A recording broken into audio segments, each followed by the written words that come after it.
that we skimmed. Hello. Yes. Hello. Hi, Nathan. And the egg white delight. I'm Professor Newberry.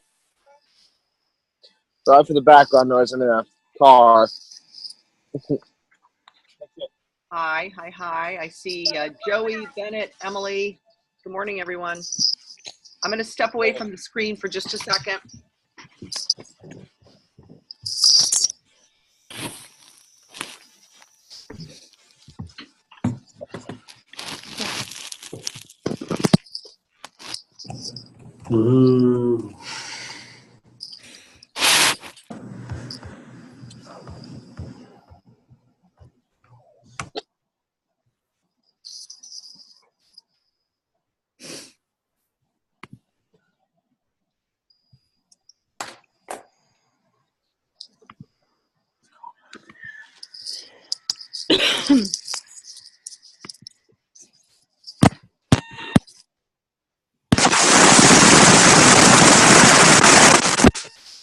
Oh, you're in order. Yes, if you want to. I said yes. No. I said yes. You said no.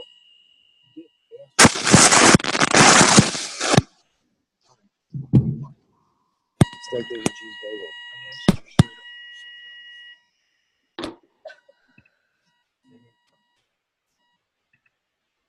Right. Egg white delight. Actually, never mind. You already have one. Okay. Right. Egg white delight and a steak bun. And a cheese egg steak, cheese egg bagel. Right. No 17. You had it on the screen, so What's going on?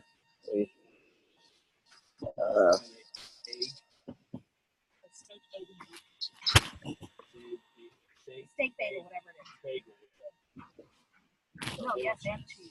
The regular. Yeah.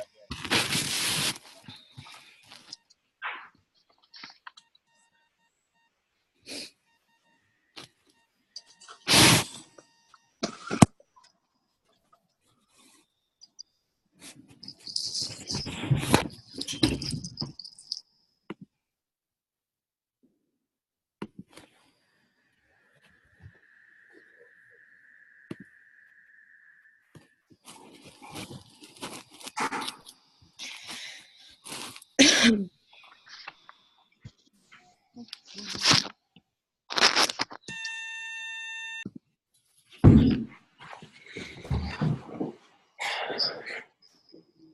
see.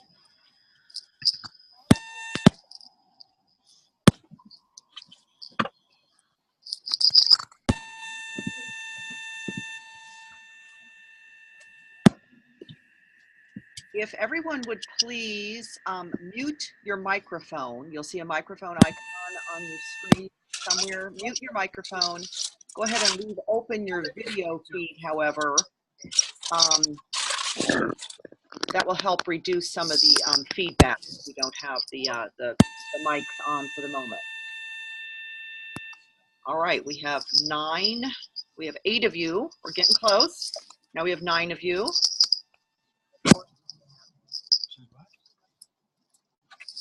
Missing. What are we missing?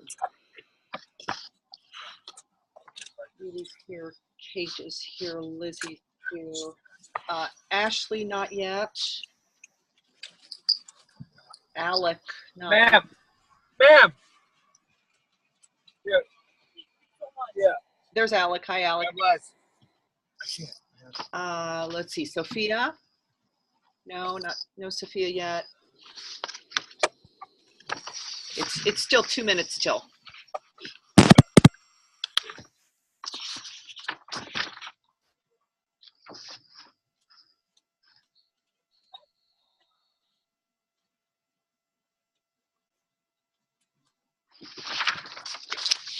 Julia. Is that Jess?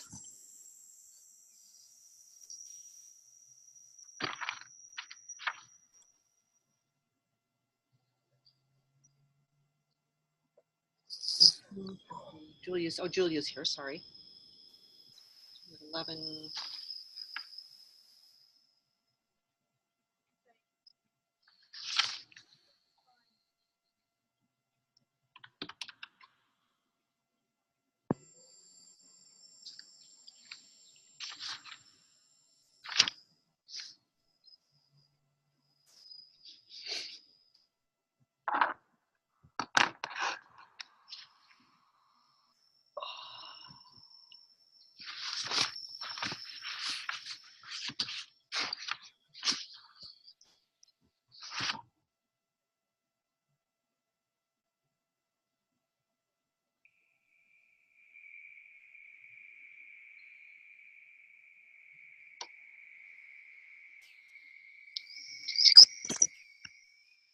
All right. Hey, it's 10 o'clock, so we're going to go ahead and go, even if a couple people are still to join us. If you can hear me, give me a thumbs up. Yay, that's everybody. So as I said, please keep your microphone muted for the time being, but leave your video on so we can see each other. And at any point, if you need to get my attention, a couple of things you can do. You can wave at me, like, you know, that you want to talk, right? Do this. Hi, Ash. Ash is here. Hi. Ashley, if you would mute your microphone. And I'm telling you guys, in terms of wanting to jump into the conversation, there's a couple of ways. One is you can simply unmute yourself and jump in and say, hey, Professor Newberry, I wanted to ask, right? You can do that. That's always fine. You can wave your hand physically and get my attention because I'll be seeing your faces here. You can also use the chat function. And so here at the bottom, I'm not sure what your interface looks like, but there's a balloon at the bottom of the screen. If you have your, do you have your screens set to the speaker view where you've got a bunch of panels, right? Little squares at the bottom. Everybody see the chat function, right? So if you do that, you can type into the chat like here. Hi, Professor Newberry, I have a question. Okay, like that. And then you'll see it goes to everyone, or you can actually specify that it goes to one person. That's a good place to put in questions as they occur to you that we're going to come back to maybe. Or if you just want to speak directly to me, I'll see that before I sign off and I can get back to you. Something other students do when I use these Zoom sessions, when we're done, they might hang and be the last person on so they can ask me something individually that they didn't want to ask everybody, okay? So those are your ways to speak up, but please don't be shy if there's anything you want to know. You want to stop and ask questions. So first of all, welcome. This is great. Everybody's here. Monday morning. It's probably cold where you are. I have like 4 layers on and I'm in my house. So it's cold everywhere. So where is everyone? Open up your mic and just tell me where you are. I'm just going to go in the order that I see squares. Bennett, where are you right now? San Francisco. San Francisco. So it's quite early in San Francisco. 7 a.m. Thank you for getting up. Emily, where are you? I'm in Bellefontaine, Ohio, So which you're near at Columbus. 10 o'clock there. Yeah, it's 9 o'clock. Okay. Julia, where are you? Indiana. Indiana, so it's an hour earlier? It's the same time. Same time. I get mixed up on that. Haley, where are you? I'm in Cincinnati. Cincinnati. Great. Lizzie? Fairville, Ohio. Ohio as well. Alec? Cincinnati, Ohio. Right. Joey? I'm also at home in Cincinnati. Cincinnati. Kate? I'm in Florida. I'm not hearing you, Kate. I'm in Florida. Florida. Okay, so you're in Eastern time zone. Jess, is that you on with us? Yes. Hi. Hey, how are you? Welcome, welcome. This is Jess Allman, who's making the trip with us from the development office. She's been very helpful on a couple of the bookings and our big reception. And Jess, are you in Oxford or somewhere else? I'm in Oxford, Mearstein Alumni Center. Great. Sophie, Yeah. where are you? Sophie Coleman, where are you? Oh, yeah, I'm in Columbus, Ohio. Sorry. Ash? I'm in Columbus too. All right. Amanda? I'm in Cleveland. Cleveland. And Nathan? I'm on the road somewhere between Bloomington, Illinois, and the next town. Okay, so Nathan is joining us from his phone in the car, and Bennett gets the prize for getting up the earliest. All right, great. Now everybody knows how to unmute, so we've covered all of that. If you've had me in class, you know I often like to start with what's in the news. So let's do about 5 minutes of what the big headlines are of the day. First of all, where was our president on New Year's Eve? Isn't he in Florida? Where, more specifically? Mar-a-Lago. Mar-a-Lago, right? His home away from home in Florida, ringing in the year with all of his favorite people. We've had some gun violence in the last few days. Where have we seen gun violence and what was the outcome?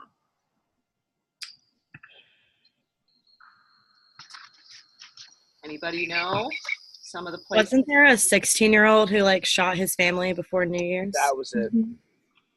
Yeah, where was that? I read that yesterday. I think it was in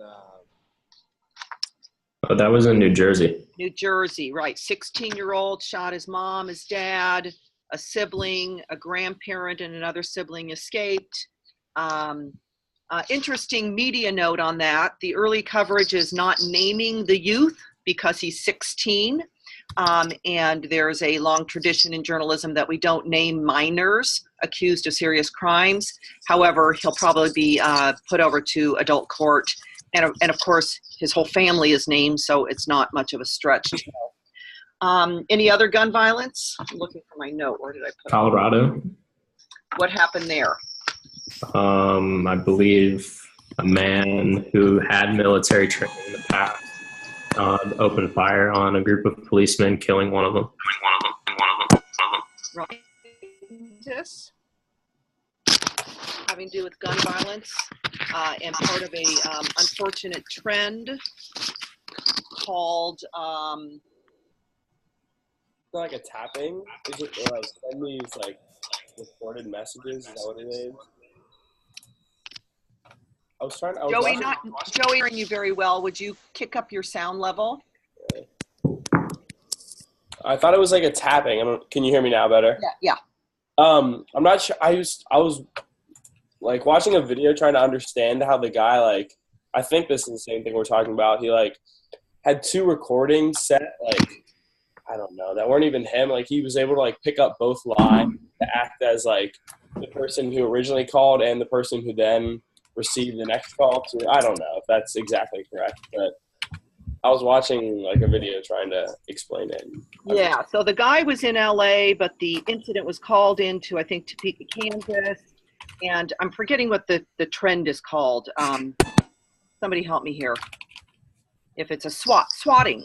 Already heard of this thing called swatting, where somebody calls in a fake emergency situation to call out a SWAT team, and it's seen as a practical joke, but of course there's no joke to it. It involves a lot of law enforcement. And in this case, the individual came out of the home and police shot him, and he had nothing to do with any of this. But he opens the door, and that's what happened. And it was all over a video game. Yeah. Yeah, the motive was over a video game. It was over a video game. That's why I was so absurd. We've had some football news at the end of the year. Had a number of coaches departing. Anybody name some of the teams that are sending their coaches packing? The Detroit Lions. Jim Caldwell is the Detroit Lions head coach. John Fox is the Chicago Bears head coach, is leaving. Talks here in Cincinnati with Marvin Lewis. Yeah, the Bengals are Marvin Lewis is still in play, though, right? We don't know about Marvin Lewis. He's saying, give me some more time. I think it was a kind of a last-minute win on New Year's Eve in the last few minutes. Everybody's feeling the love for the Bengals again for a minute there. All right, so those are some of the big headlines. There's another fire that's happening this morning in New York, so that's something we should be aware of. There was a deadly fire in the Bronx last week, 12 people killed. This morning, there's another fire in the Bronx. 12 people injured is the latest that I heard when I was watching this morning. All right, we're going to segue from that to some of the pieces that I asked you to read. So I put together the reading list. Let me just tell you in terms of, this is the first year I've actually had a reading list of things that I expect everybody to have read by the time we're there. I have found in the past that if I just count on you to read each other's picks of articles about your assigned people, I was not getting very good compliance on that. So what I'm going to do this year, there's no test, there's no writing attached to the readings, right? Because I've given you a lot of other writing assignments. However, if you see on the syllabus, you get points for your participation and your preparation. So that's how I'm going to assess this. Are you able to actually jump in and talk about the readings? The readings are ones that are on top of what you might pick as interesting links to put in your portfolios. And we'll get to the portfolios here in a minute. So there are things that I hope inform you about the topics attached to the guest. So let's start at the top. And the first thing that I asked you to read was readings about CPJ, Committee to Protect Journalists. So I'm just going to ask you some random questions related to those readings and things, again, that would be helpful to know when we're in the room with those guests because, you know, we're their guests and we want to come in and know. So first of all, which movie star has kind of attached herself to CPJ and made a lot of noise about CPJ that has been beneficial in terms of bringing attention to the mission of the committee and dollars to the committee? Meryl Streep. Meryl Streep. Yeah, Meryl Streep. Right. So let's go with, is it Amanda next to Emily? Sorry. Julia. So tell me what you know about Meryl Streep and her involvement with the Committee to Protect Journalists. I know like they had a big gala or something to raise money for it because I believe it's a nonprofit. And she's just really vocal with raising money for the program. Right. And there was a picture in one of the links of her standing with who?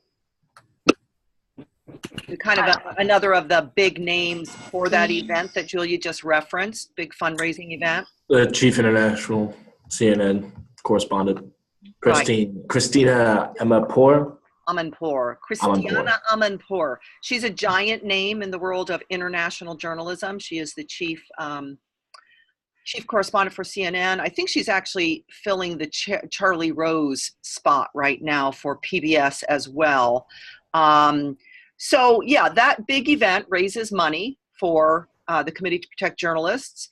And the committee has gotten quite a bump. We'll call it a Trump bump this year because of attacks on the press.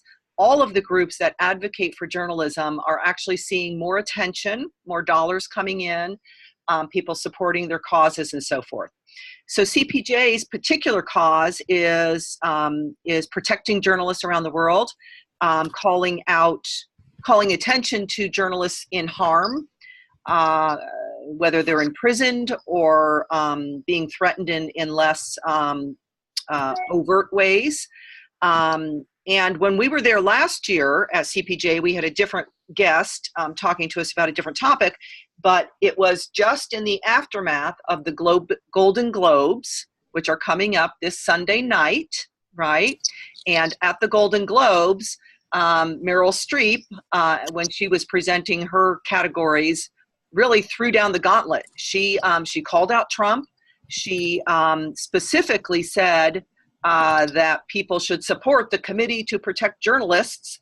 And within hours, their phone lines, or not phone lines, but they began receiving additional contributions. And I'm speaking without knowledge, without notes on this, but they got a significant amount of money, like I'm going to say $250,000, $250,000 in between that Sunday and the time we visited them, like 3 days later. So Meryl Streep has become this big champion for the cause. What we are going to talk to you about is the Press Freedom Tracker. So let's segue to that. What is the Press Freedom Tracker, Lizzie? And what do we know about its activity here in its first year? Yeah, the Press Freedom Tracker is like a website that reports different types of injustices that have been given to like journalists throughout the year. And there's a bunch of different one talked about like a journalist that was subpoenaed to testify in court. And there's a lot of just different ones that give like specific examples of like journalists that are like arrested for going to protest and just basically for doing their job. And it shows like how like that number has increased throughout the year 2017. Right, right. So this is a new tool. Up until this time, there was nobody in the United States tracking particular and specific threats to journalists. And so this is a new service to the industry. As Lizzie said, a lot of these journalists were attending protests. They were actually covering protests. Where was one of the sites where we had a bunch of journalists arrested? There was one arrested at Standing Rock. Sandy Rock? Standing Rock. Standing Rock, okay. But nearly half of the threats were at one particular venue. The inauguration? No, but that was one of them. Was it St. Louis? St. Louis, right, where there have been frequent protests after a particular police officer was not indicted, not charged. I forget what the particulars were, in the wake of a police-involved shooting of a black man. So this is a new thing that they're tracking these cases, and whoever is doing the CPJ portfolio, you should be very aware of the 32 arrests and other things that the Press Tracker site has been tracking. Okay, kind of a fun fact, Ohio connection with what they're doing in reading the different clips, that an Ohio congressman is the co-chair of the Congressional Caucus for Freedom of the Press.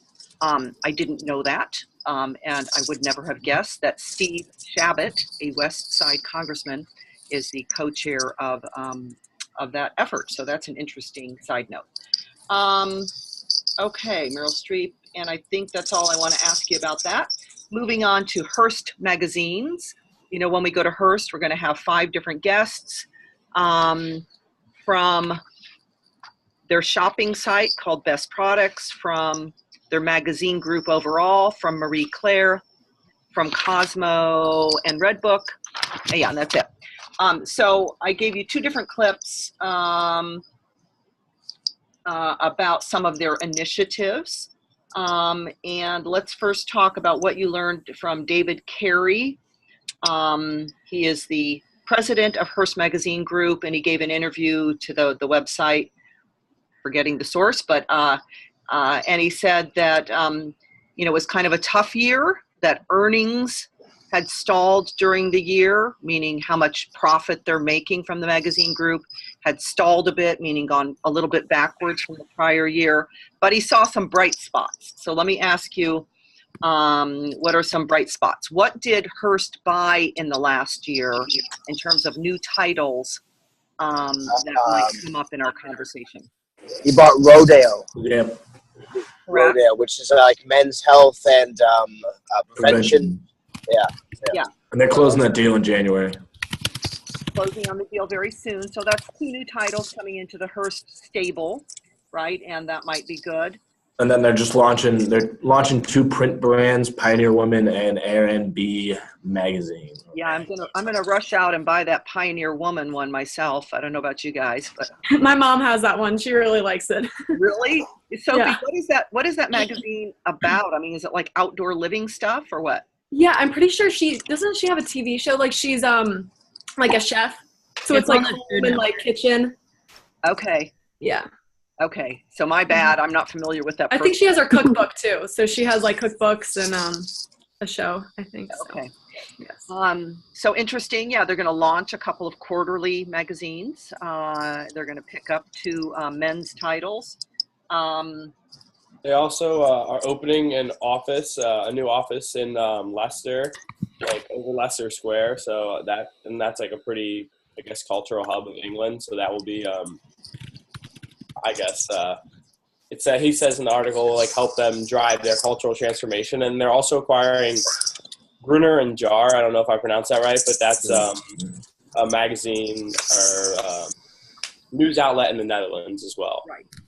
So that's an interesting, new direction. Perhaps they're doing some more in the international investment arena. Now, none of those specifically touch our titles in terms of the guests that we're seeing, right? Right. The women's magazine group is what we're looking at. So, but I think it's fair to, or it would be smart to know what the president is talking about. Sit down with people in different categories. Like, so Mr. Kerry says blank, blank, and blank. Does any of that affect you? And then let's move on to the other article with the head of the digital group. Now that article is about a year old, so it's not as current, but nonetheless, some interesting changes. So one thing to think about in the world of magazines, they have two masters, right? They have the print customer and they have the digital customer.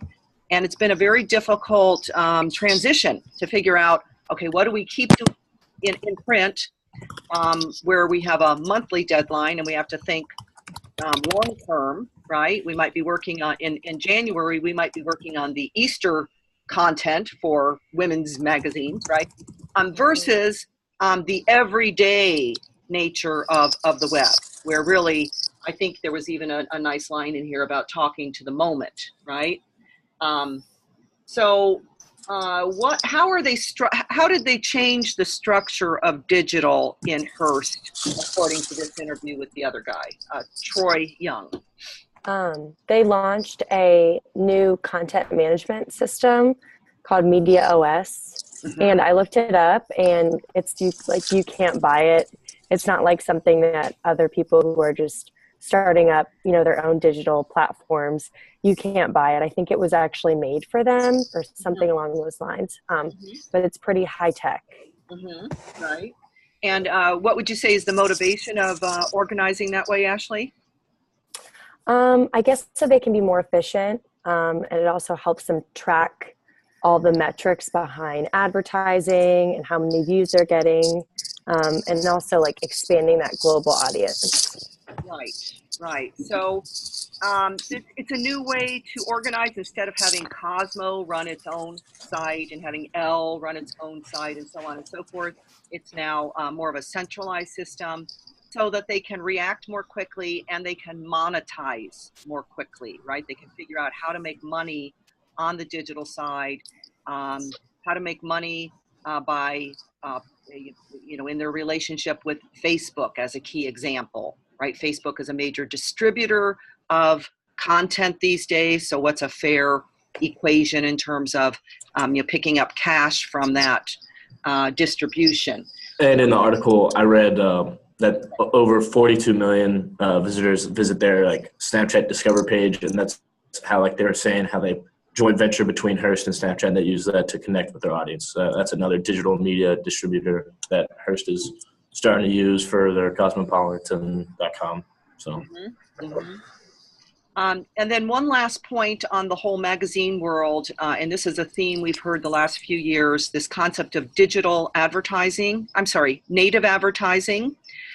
Native advertising is different than traditional advertising. Traditional advertising is, Procter & Gamble buys a print ad or an online ad, clearly looks like an ad, right? They're advertising CoverGirl, makeup or whatever, versus working with the publication to get the word CoverGirl into a lot of different stories, right? Native advertising. And it's not quite as clear to the consumer, to the reader, that that's paid for placement, right? So the Troy Young interview had an interesting quote that said, "We judge native content on the same standards that we judge any content we create. Did it delight consumers?" Did it delight consumers? So there, the lines between advertising and editorial content are ever more permeable And I'm kind of a traditionalist. I would like to know that this is paid for. You know, this is a paid for reference and this is not paid for. So that's kind of a scary concept, but I think it's definitely taken hold at Hearst, right? This native advertising. And I don't think I had you read this, but maybe I did. I'm not remembering. There have been a whole lot of changes in the world of magazine editorships in recent months. So that's going to come up in some of our conversations. Can anybody name a top editor that's left a leading magazine? Yeah, Graydon Carter. Graydon Carter at Vanity Fair. Vanity Fair. He's been there for a really long time, like 2 decades. So that's a very big departure. Any others? Robbie Myers from Elle. Correct. And Elle is part of Hearst. They did replace her though, right? Nina Garcia. Right, okay. So that was in one of the articles, right.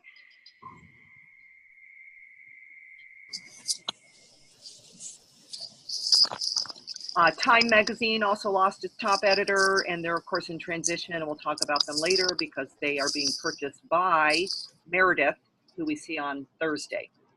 All right, let's move on to We Are Witnesses. Who is the portfolio person for We Are Witnesses? Bennett, right. So why don't we start with you, Bennett? Did you have a chance to look at the videos? I've gone through a couple, but not all of them. Okay, so just tell us in general, what is the point of this We Are Witnesses project?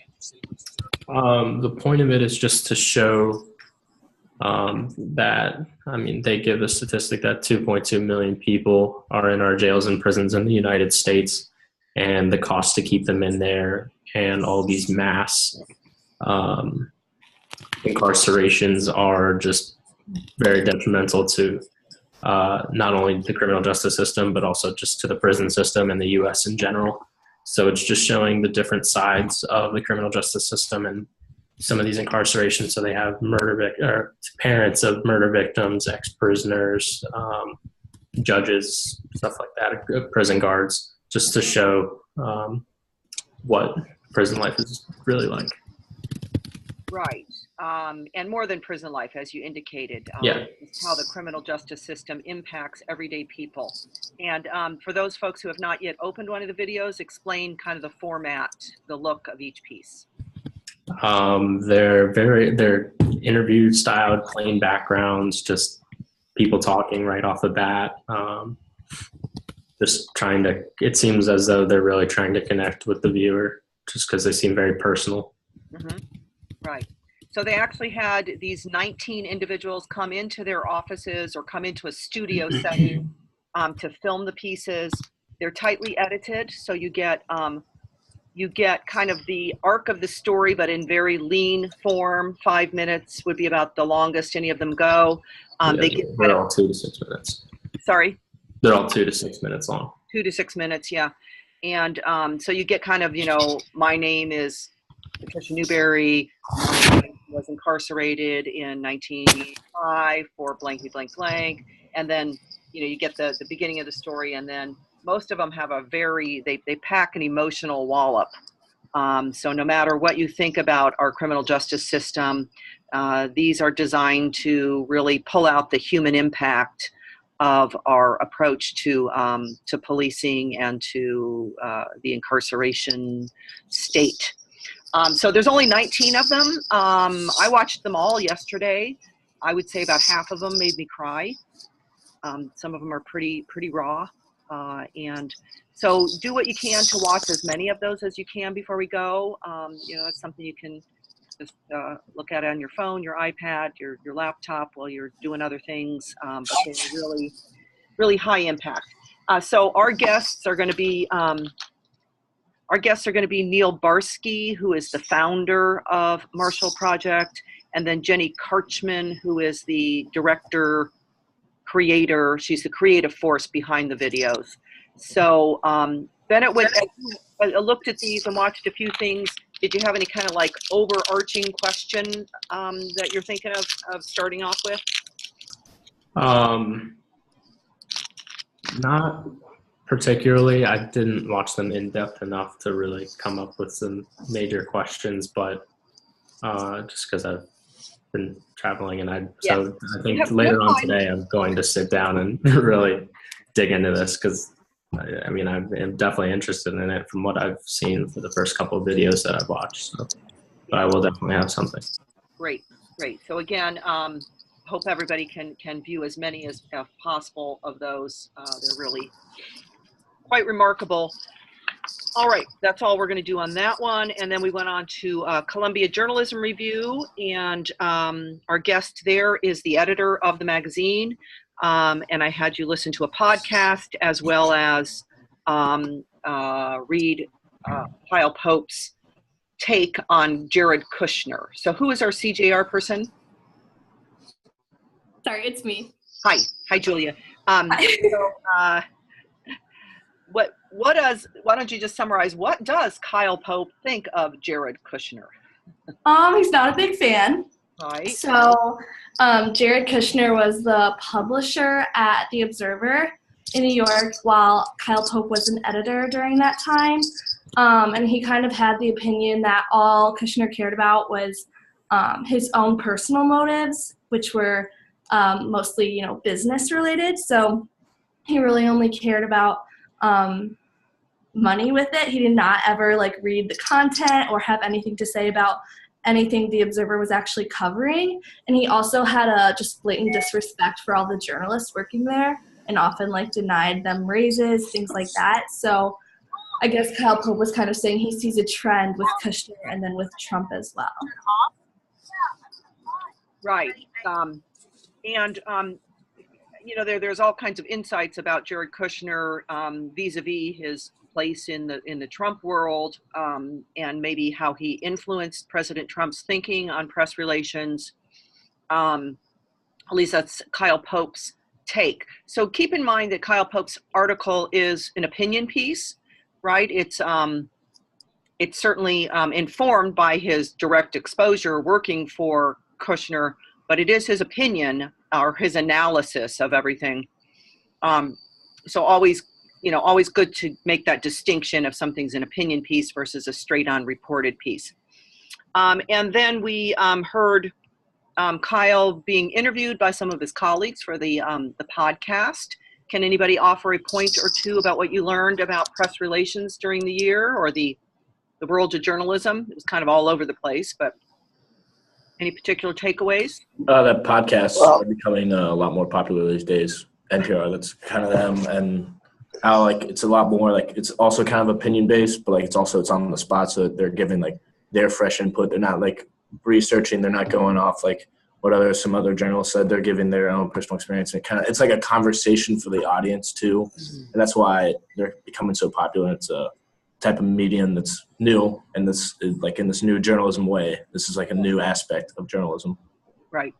They really have, since the emergence of Serial, which was the big, the one that really went viral, there have been many news organizations that have launched podcasts, including a very successful one at the New York Times that you can get, I think, called The Daily. I haven't subscribed to that one, but so talk about podcasts. Kyle Pope, is he, what would you say, positive or negative on journalism right now?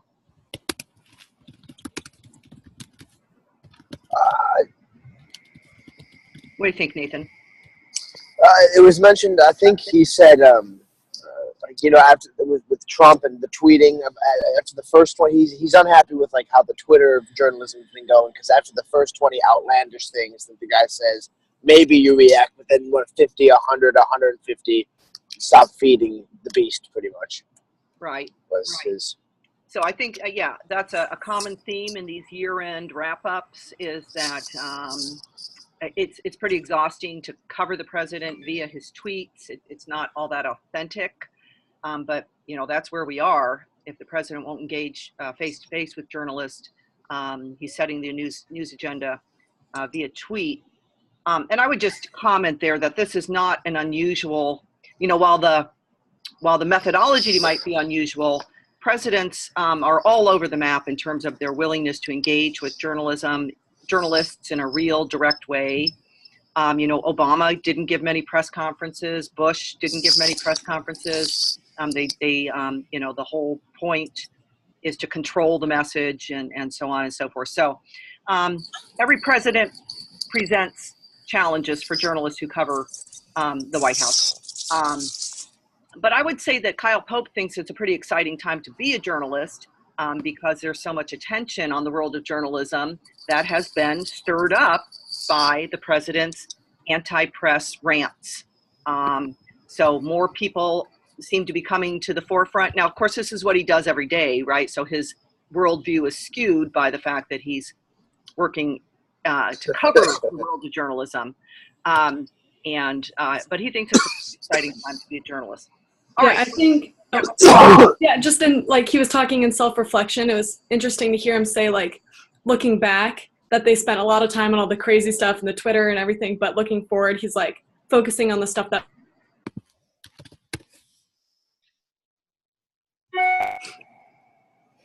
Sorry, Sophie, you froze there for a minute. Looking forward. Oh, he's just, like, excited to focus on the stuff that matters and kind of sifting through what they should be spending their time on in this year. Okay. I'm going to now take a quick walk through the syllabus. You see the syllabus on your screen? Yes, no?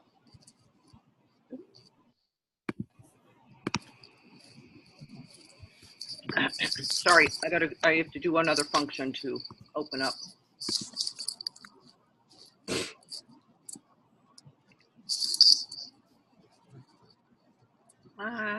Sorry.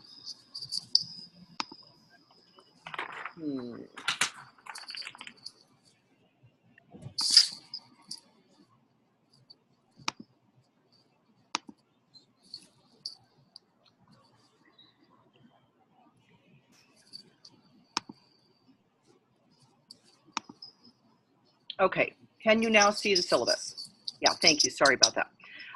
So obviously there's the usual stuff at the top, how to reach me, the schedule, everybody's good on that. You've got the Zoom links, obviously, because you got here.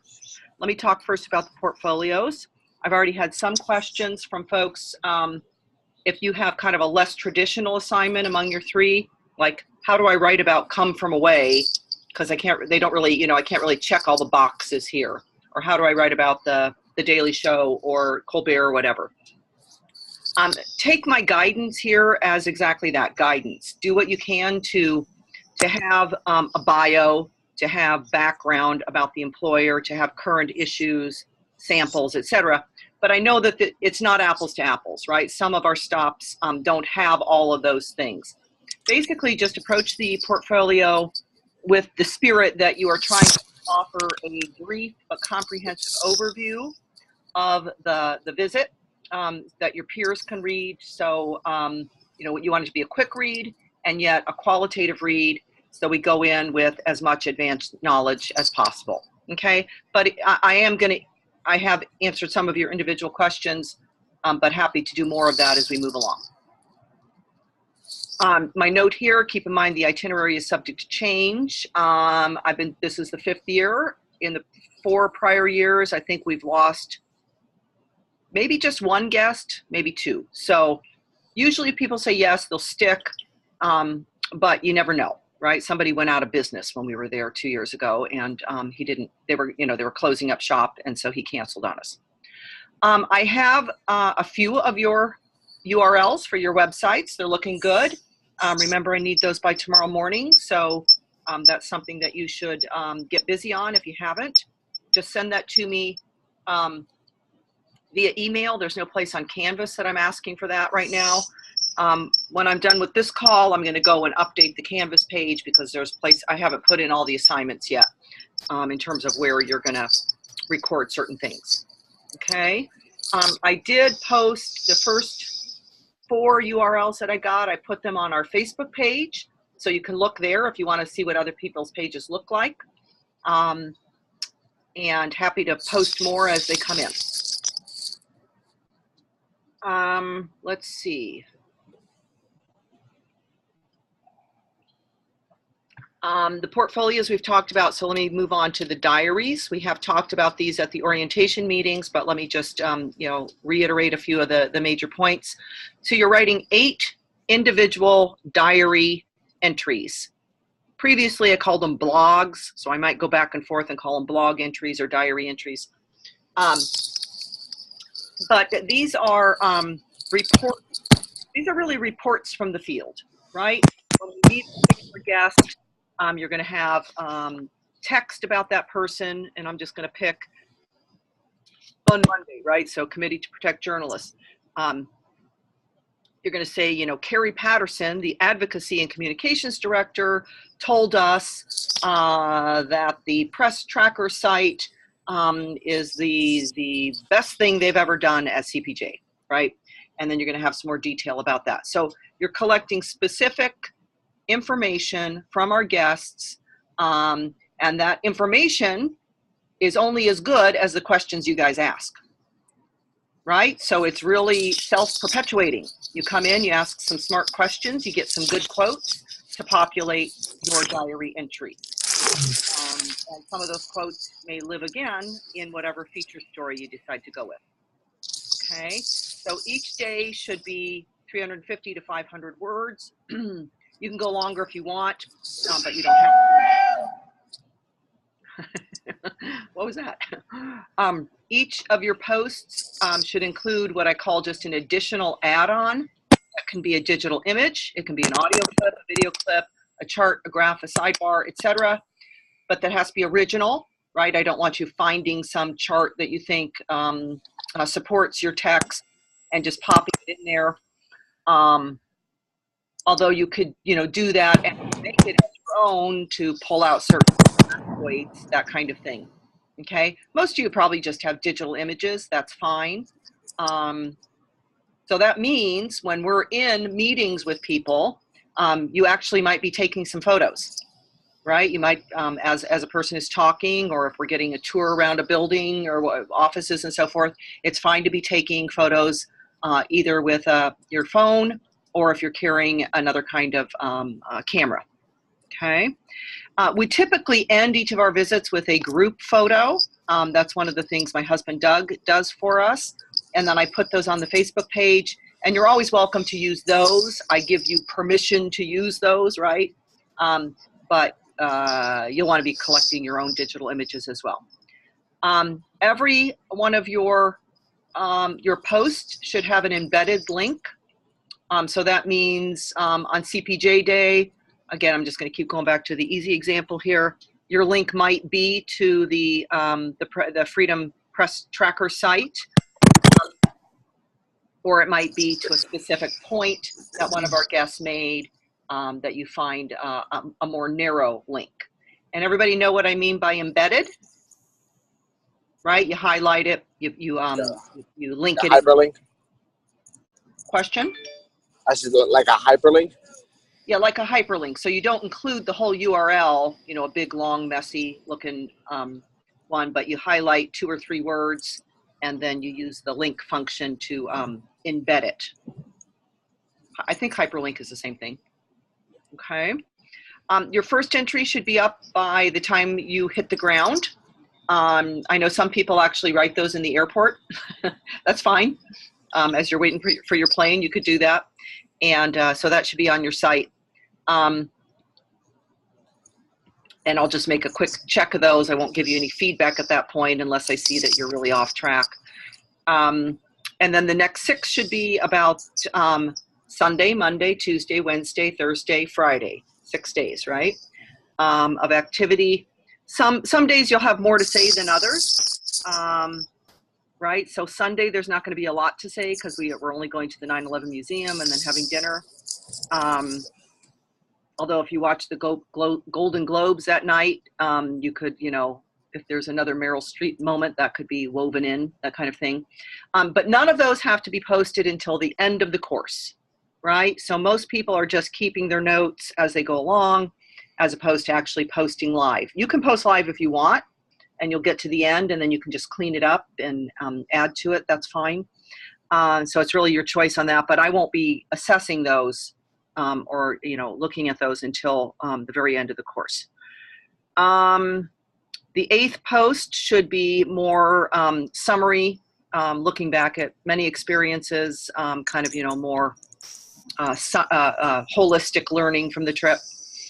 And then the news feature, which we will get to here. So just a note again, make sure you're taking adequate notes. Those can be by hand.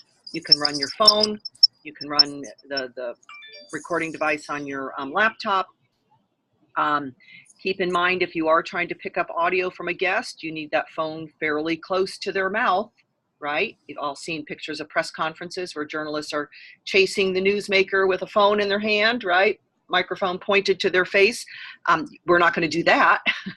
That would be a little off-putting, but you can say, put your phone close to where the person is sitting to pick up the audio. Okay.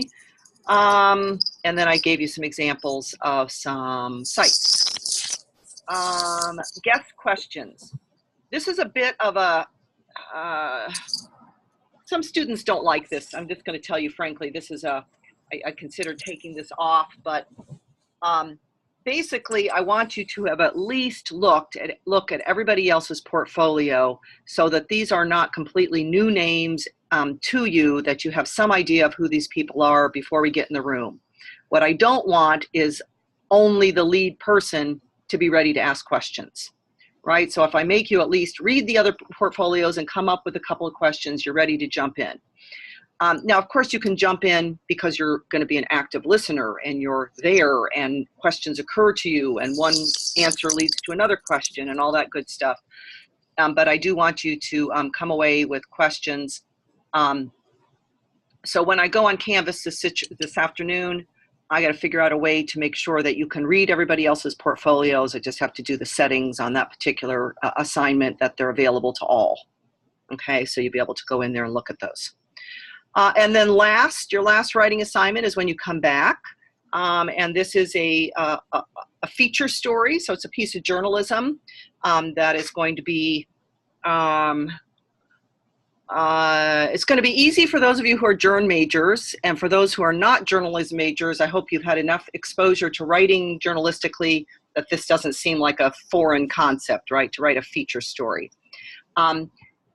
It's too early to say what feature stories might emerge. I gave you a couple of possibilities, right? If multiple guests comment on the Me Too movement, that might make for a news feature. If everybody seems to be talking about how difficult it was to cover President Trump this year, that might be an issue. If there's some trend in terms of new ways to make money in the world of journalism that we hear several times, that might be your news feature. So you have to be listening and coming up with themes where you can use elements from different visits and put them into one story with sufficient, context and background and so forth. So we'll talk about that as we go. When we start hearing kind of common themes, we'll discuss those. There'll be times where I'll just kind of, ask people to group up and we'll have some brief debriefings about what we just learned, or sometimes there's goofy moments and it's always good to take a moment to acknowledge that was a really bizarre visit or things of that nature. Okay, so we'll work on that as we go along. You see the course is worth 800 points and how it's broken down there. And then the last is just the deadlines, right? So let me stop talking and, well, actually, I do want to talk about a few more things first. Everybody looked at the itinerary. Let's see, do I have that up? Hold on, sorry. I didn't move over the itinerary to this computer.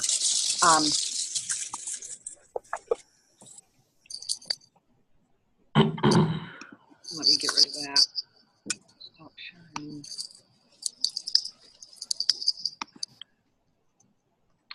sharing.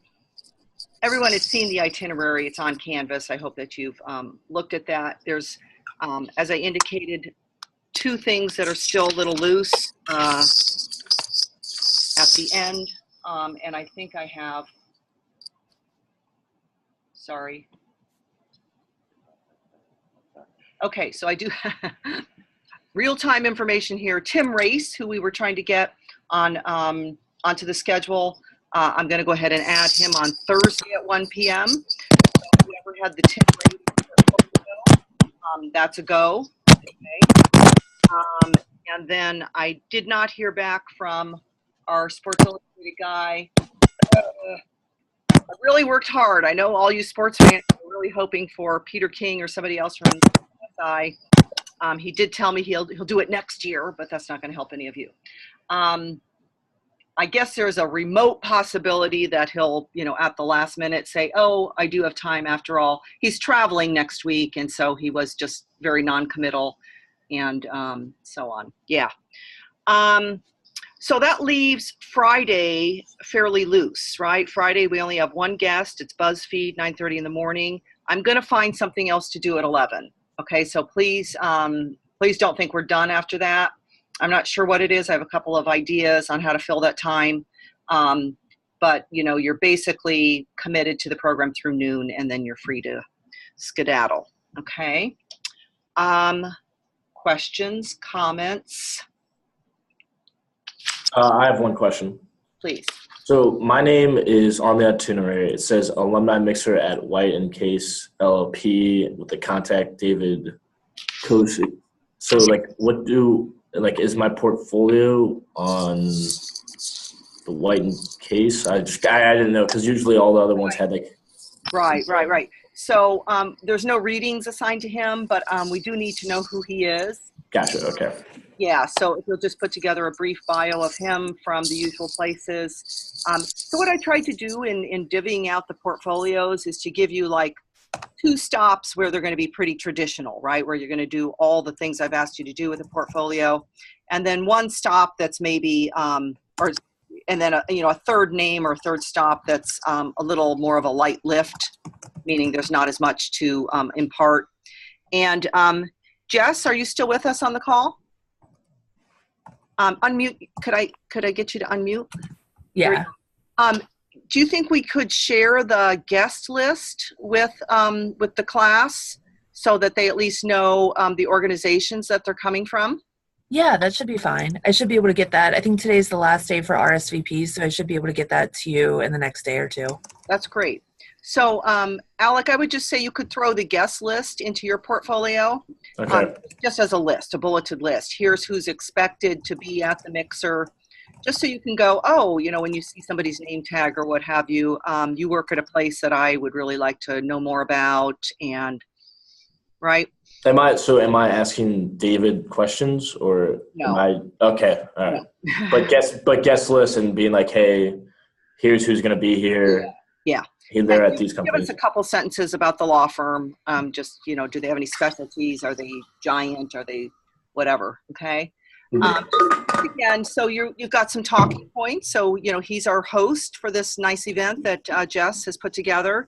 And you're going to want to shake his hand and say hi and thank you and so forth. So it's good to just, if you have a talking point, be ready with that. Yep. And I'm trying to find out too if there is another attorney at that firm that may specialize in working with journalists or have some tighter connection. If so, I will forward that on to you, Patty, and then you can share with Alec if you find that to be. Yeah, that'd be great. If they have a First Amendment specialist or anything. Yes. That'd be terrific. So, one thing to keep in mind with all our guests is they're taking an hour or so of their life for us. And so we want to ask hard questions to the extent that hard questions are needed, right? We want to ask challenging questions. We want to show that we are prepared and so forth. But at the same time, we're always mindful that we are guests of their organization, right? And so we want to be gracious and thank them for their time and so on and so forth. That leads me to another point. It's a small one, but when we are on the ground on Sunday, I have guest gifts. They're water bottles with Miami's name on it. And so I'm going to ask you each to carry those to our visits on the day that you're the lead questioner. So I'll have it ready to be a little gift. There's a note card, there's a gift bag, there's the water bottle. And at the end, you'll be the person that approaches the guest and say, hey, thanks very much. Here's a small token of our gratitude, right? So So I'll have you come to my room on Sunday night and get 3 of those, and then on the day that you have guests, carry that along, okay?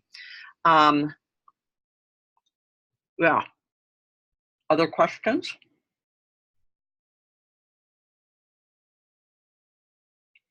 All right. Let me move on with just a few things. See, we're not going to take the full 2 hours, probably anytime.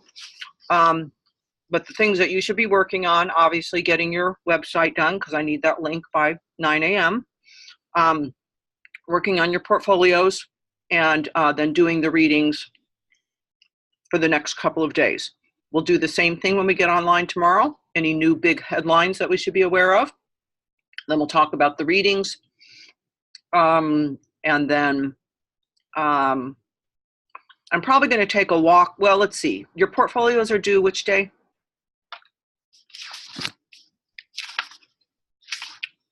Portfolios are due. I think it's Friday. Sunday. I think it says Thursday by 5. Thursday by 5. Okay. So we'll say for Thursday's class, what we'll do is take a walk through the itinerary. Even though we've done these articles, I'll just have each of you say, we'll hit each guest, and you'll tell the rest of the class something about your guest that you think would be helpful, because at that point, even if you haven't written the portfolio, you've likely done the research. Okay. We should be watching the weather. Let me see. I meant to call this up before I got on here.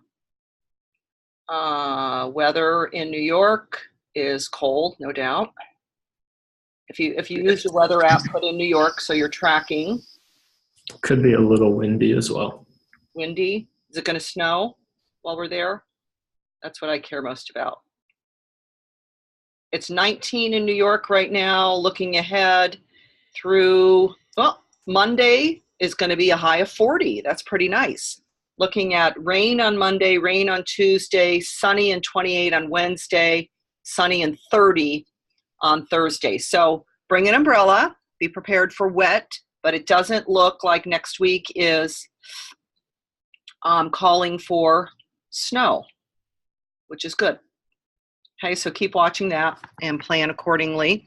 I have my new shoes. I've been wearing them around the house to break them in. So ladies, if you bought new shoes, make sure you're wearing them.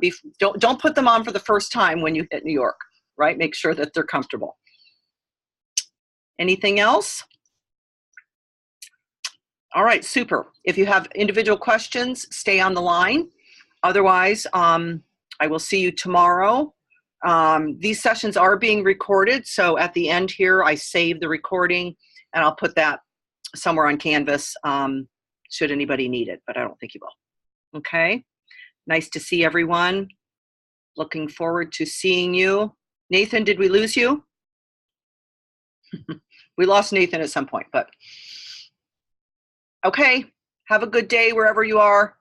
Have fun at Alcatraz. Bennett's going to Alcatraz. We hope they let him leave. kind of a fitting one for the prison stuff that you're. I know, it should be pretty interesting. All right. Thanks, everyone.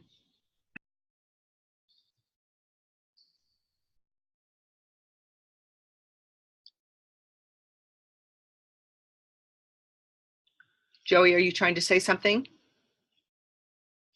I was trying to figure out how to leave, but it wasn't Okay. working. But thank you. I appreciate it. Have a nice day. Good. Take care.